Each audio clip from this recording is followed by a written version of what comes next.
You know what it is to test God's word with disobedience and come out on the other side of it. I know what it is, Tim, to test God's word with disobedience only to learn he was serious about what he said. And that every time we go against his word, his wisdom, and his ways, we are the ones that come out broken, bloodied, bruised, crying. A lot of us are shedding tears, and we just will not transform.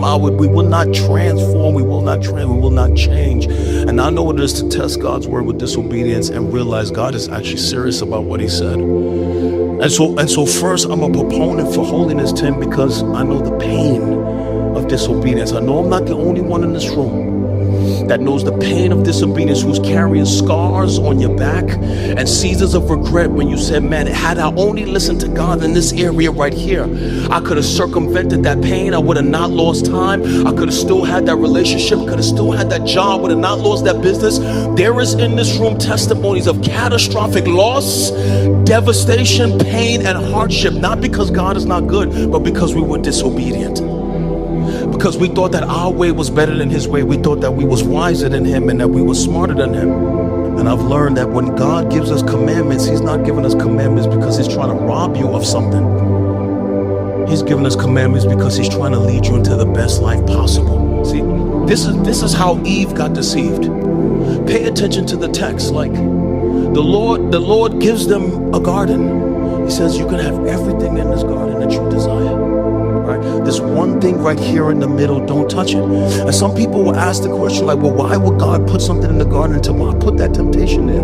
You know why he put that tree in the garden and told not to touch it? Because you can't force nobody to love you and make them a robot. You have to give them a choice to not choose you. Right? So here comes the enemy. He talks to Eve the same way he talks to you.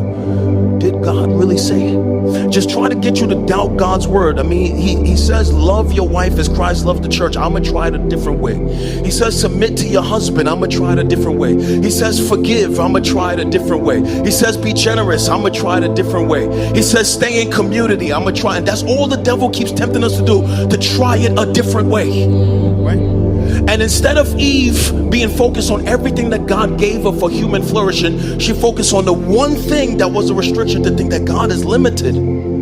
God is cruel. God is not kind. And that's the same thing that happens to us. We have all of these things in our mind that makes us think that we're going to go around these commandments and come out with a life better than the one God has planned for us. And then we bite of the devil's deceit. And then pain teaches us, oh snap, I shouldn't have touched that tree.